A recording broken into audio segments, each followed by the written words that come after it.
Coming up on At Issue. The state of Mississippi is sound. Governor Bryant delivers his fifth State of the State address. We'll have reaction from Republicans and Democrats. The future of our state is depending on our efforts to improve education, and we must do a better job. Supporters of school choice rally at the Capitol for the freedom to choose the right school for their children. And one lawmaker wants to overhaul the board that oversees the state's largest airport. At Issue starts right now.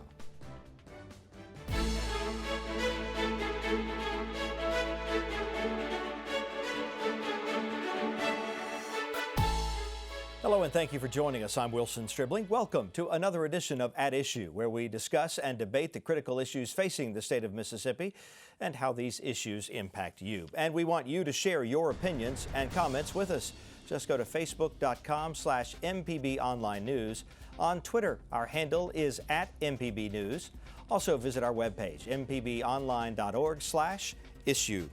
The big story, Governor Phil Bryant's State of the State address. During his speech to a joint session of the legislature seen here live statewide on MPB, the governor said the state is sound but facing challenges. He cut to the chase on the shortfall in state revenue. Collections estimates dropped by $65 million last November, which led to ordering state agencies to cut budgets by 1.5% and taking $35 million from the state's rainy day fund. Fortunately, our savings account, or rainy day fund, is available for just such projected shortfalls. If revenues continue to be under projections, I'll transfer an additional amount of funds and make similar cuts to state agencies. This is the governor's statutory responsibility, and I will not hesitate to carry out this duty.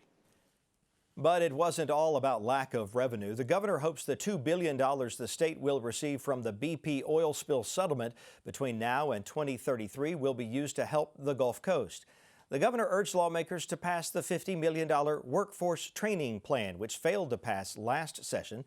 Governor Bryant recommended repairing roads and bridges by raising the fuel tax, and he asked for a tax cut for families. After reviewing state spending since 2011, it may be time to slow down the growth of government and give some relief to the hardworking taxpayer.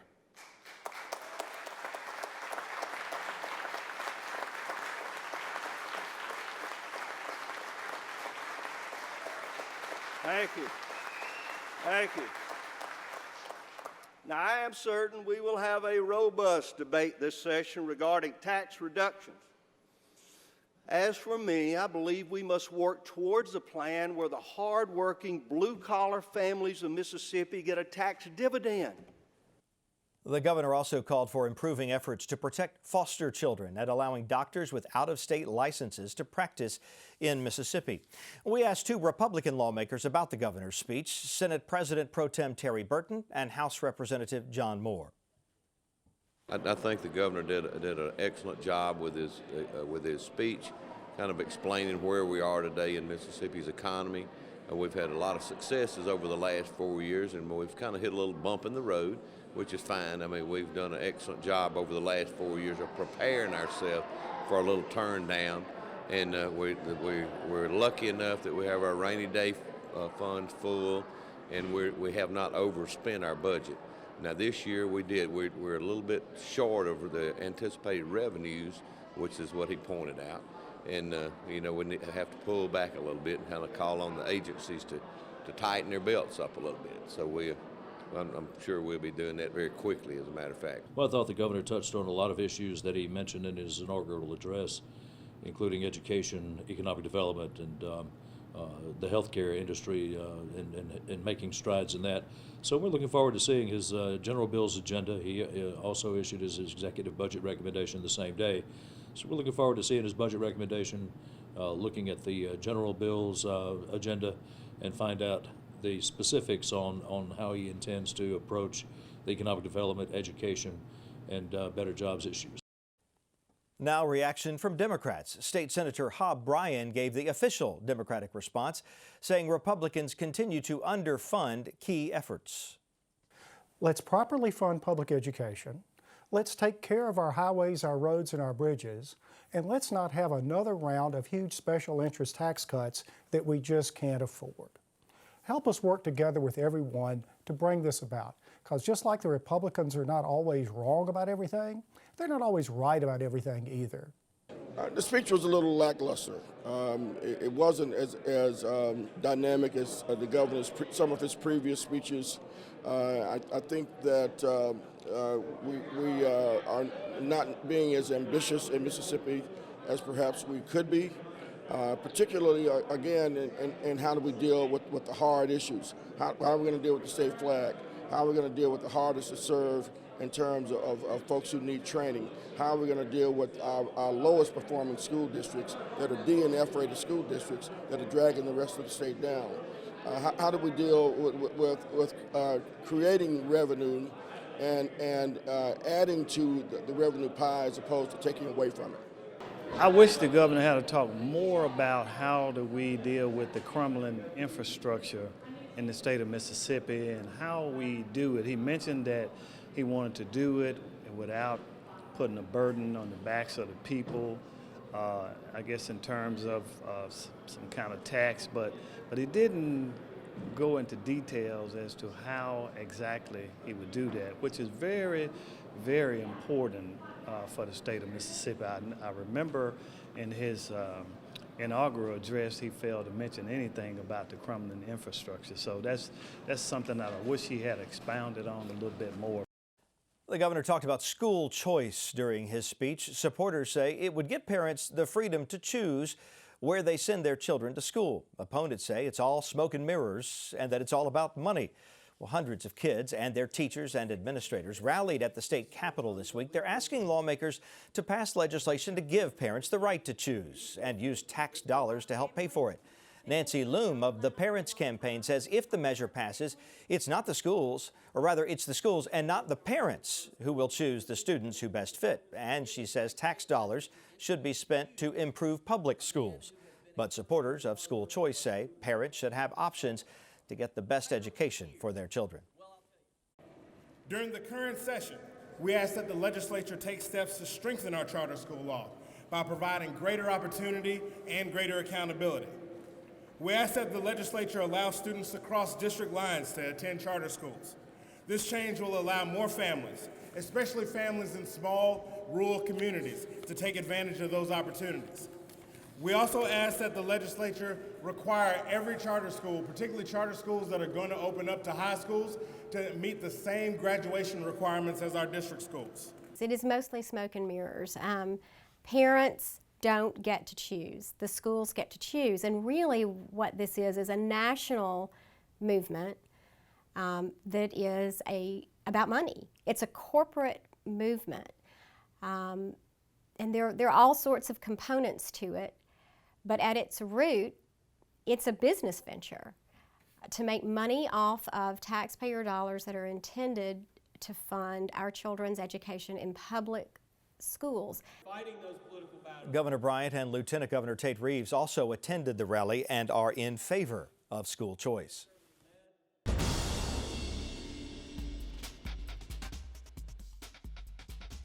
Let's get straight to the point now with views from both sides of the aisle. Austin Barber is a Republican national strategist. He's the founding partner of Clearwater Group. Brandon Jones is a Democrat.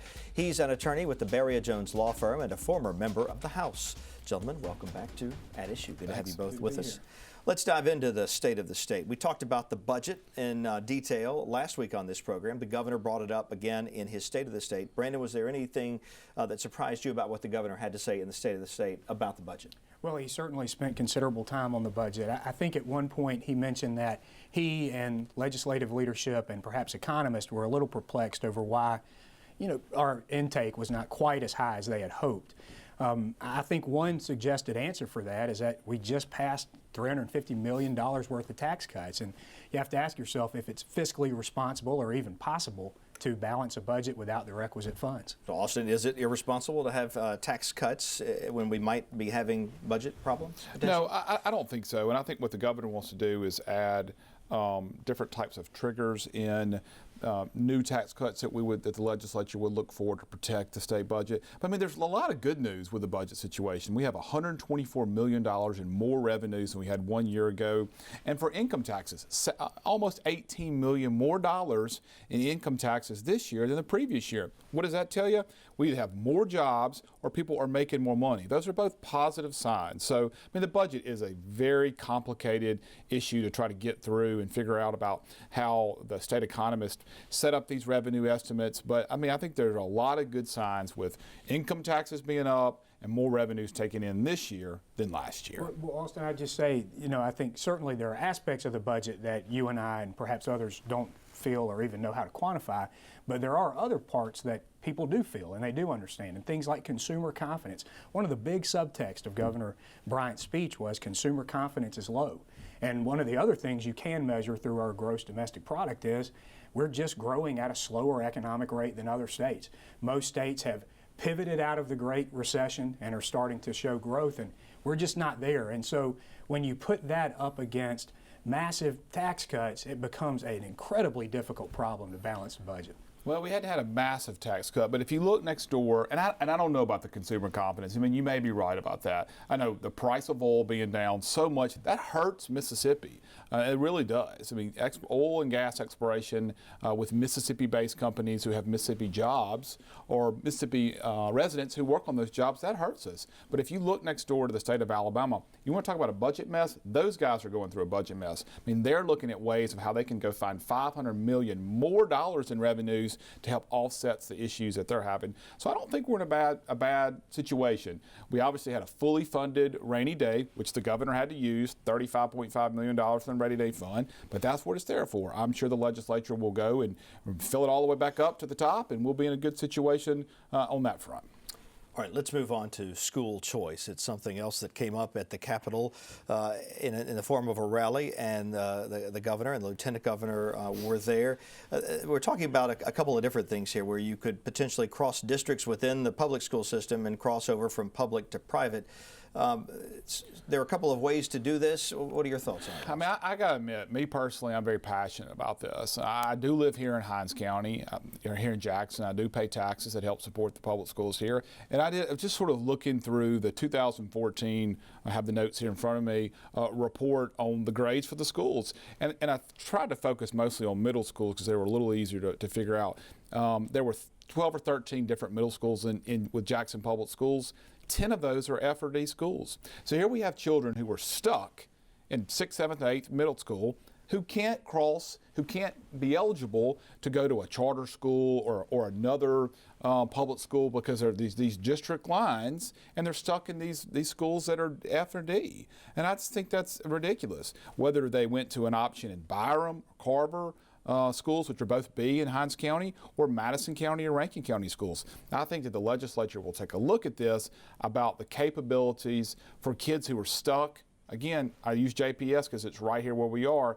There's 10 of the 13 middle schools that are D or F schools. Those kids need better options than the results they're getting in those schools today. So you support the ability to move around within the public school district. What about this notion of being able to take the money that would be spent on your child at a public school, taking that money over to a private school? I don't want to put the cart before the horse there. I know that the legislature will look at the district line issue, and sort of what you're talking about is moving the government money that goes for that kid from classroom to classroom. And I don't know if the legislature will have that discussion this session or not, but I would encourage them to take a look at all options. We got to have better results from these schools that are underperforming. Brandon? You know, I think the best way to help DNF schools is to follow the law and fully fund the formula. But elections have consequences, and we are going to see some form of school choice. And so what I hope we see is a version that keeps public money public. One of the things I don't think we want to see is a situation where we are subsidizing private businesses under the guise of school that really takes money away from already struggling and crumbling school districts. And so what I think we what I hope we see is a prudent response. And again, I think Austin is being perhaps more prudent than Republicans in the legislature, because I do think there will be a hard move for vouchers. And vouchers is problematic. I mean, that's like using public utility funds to subsidize Avion and Aquafina. I mean, once that money leaves the public coffers, it goes to an unregulated, unlimited kind of situation where there's no oversight, and that's problematic. And just next door in Louisiana, you mentioned Alabama a moment ago, just next door in Louisiana, their voucher and school choice system has had devastating results on test results. Brandon is talking about the money that's going to be spent. More money will help better results. I mean, the stats just, disagree with that. The 10 lowest school districts in Mississippi spend more money than the top 10 performing school districts in Mississippi. And we just have to demand better results. And I just encourage the legislature to look at all the different options. Don't be scared of words like vouchers and charter schools or district lines. Go look and see what can be done to help these kids that are stuck in these school districts. We funded education at a record level last year, a record amount of money. Let's figure out and make sure we're doing everything we can to demand better results in the classroom. I've got to pull out my annual correction of Austin on the most amount of money, because that's really more of a function of economy and number of people than it is actual money per pupil. We have only fully funded the formula twice since it was passed in the 80s. That's kind of self-fulfilling prophecy. I mean, we have not given ourselves a chance to work. We have not given our education formula for public schools a chance to work, and now we're declaring it doesn't work.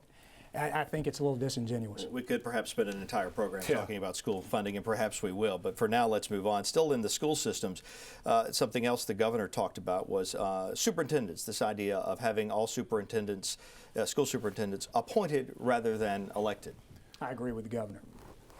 Wow, just that easy? No, yeah. Just that easy? I think he's right. I think that, we talked off camera about this parallel that he drew between, do you want the chancellor of Ole Miss selected by popular vote? We know that wouldn't lead to the best and brightest candidate, and we know that we would be limited somewhat geographically in where that candidate would come from.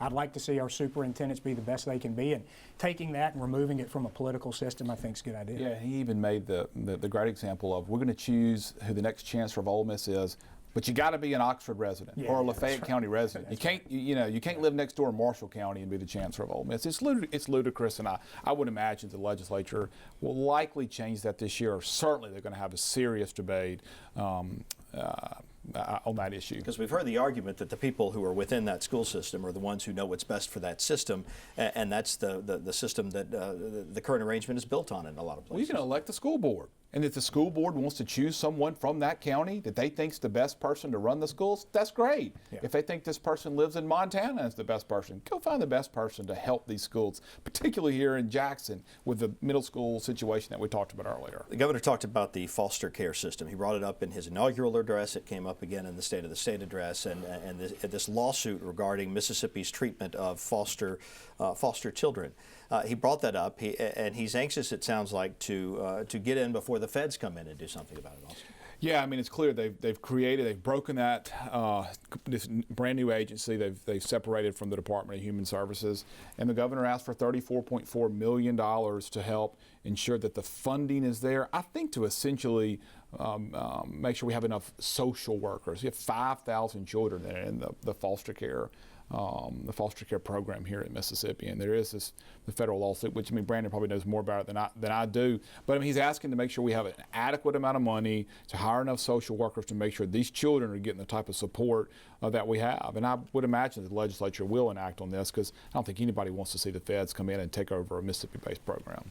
Yeah, Mississippi's woeful care of its foster children is a huge black eye on the state. It really is. And in 2004, this Olivia Y lawsuit was filed. It wasn't for money. It wasn't to help out any particular plaintiffs. It was solely to require Mississippi to follow the law and put adequate resources into its foster care program. We have kicked the can down the road. I think the governor has to take some responsibility here. DHS is in his office. The legislature does not control DHS. He does. And they have failed our foster children. I applaud him for making a good appointment. I think Justice David Chandler is one of the brightest educators and legal minds in our state, and I think he'll do a terrific job, frankly. But man, have we missed a lot of opportunities, and frankly, too many kids have had to pass through an inadequate system. All right, Brandon Jones, Austin Barber, thank you both once again, you. and we'll see you both next week. Thank you. One senator will soon file a bill that calls for a regional takeover of the Jackson Medgar Wiley Evers International Airport. Republican Senator Josh Harkins of Rankin County tells At Issue he will soon propose legislation to give control of the airport board to Rankin, Hinds, and Madison counties. The governor would appoint 7 members to the board. The current board is appointed by the mayor of Jackson and approved by the city council. Jackson Councilman DeKeither Stamps is very much opposed to that plan. We spoke with him and Senator Harkins about the proposal. The airport is a regional asset. It's a main economic driver of our state, and I think that the municipal style governance that has kind of dictated the path the airport's been on has kind of run its course, and it's time to take a more regional approach. The population that uses that airport, a vast majority of it is outside the city of Jackson. Rankin, Madison, this goes to Vicksburg, Meridian, down up to Grenada, down to Mendenhall, McGee. I mean, it's a wide swath that this area covers of people that use the airport, and I think that needs to be reflective in the board. There's some interest in taking over something they never paid for that they've greatly benefited from.